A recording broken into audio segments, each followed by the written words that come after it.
सत्संगतीच्या योगे मन पैशावर गुंतून राहत नाही. संतांमध्ये प्रचंड सामर्थ्य असतं. ते बोलतील ते खरे होते. वाचा सिद्धी म्हणतात. हीच सिद्धीचा उपयोग आपण सुद्धा करून घेऊ शकतो. परंतु भगवंत सेवा करावी आणि त्याबद्दल पगार घ्यावा तसे हे होते.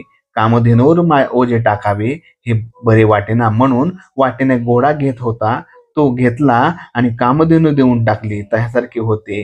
ते सुख चिरकाल टिकणारे नाही. ते घेऊन काय करायचे?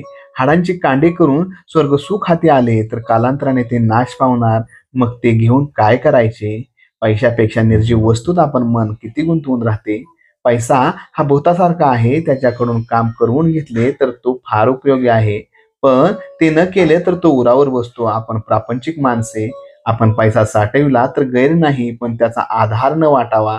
पैशाचा आधार आहे असे वाटणे म्हणजे भगवंताचा आधार नाही असे वाटणे होय. आपल्या जवळचा पैसा आपण होऊन कुणाला द्यावा असे मी म्हणत नाही, पण चोराने तो चोरून नेला तर रडत बसू नये, किंवा कुणी मागायला आला तर त्याला नाही म्हणू नये.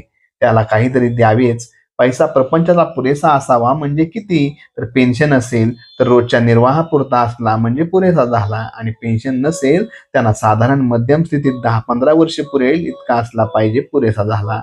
त्याला अमुक एक असा हिशोब सांगता येणार नाही. आपला प्रपंचाला जेवढा जरूर आहे तेवढा पैसा आपल्याला मिळावा की बस झाले. श्रीमंतीला पुष्कळ पैसा लागतो हे थोडेच आहे. आपल्याला अडचण नाही पडली की आपण श्रीमंतीत आहे. पैशाच्या बाबतीत आपण प्रयत्न मात्र आग्रहाने करावा आणि नंतर होईल तसे होऊ द्यावे. आपण आतून निष्काम, निर्लोभ आणि निरीच्छ असावे. दुसऱ्याचे द्रव्य मला यावे अशी बुद्धी कधीही ठेवू नये. ज्याच्याजवळ पैसा विपुल आहे त्याला श्रीमंत अगर सावकार म्हणता येईल.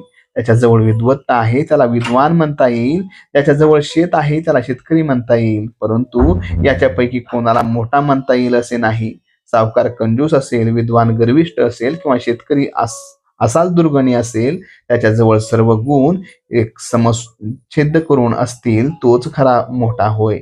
सर्व गुण एका भगवंताच्या ठिकाणीच असू शकतील, म्हणून त्याला त्यांनी आपलासा केला हेच खरे मोठे म्हणतात.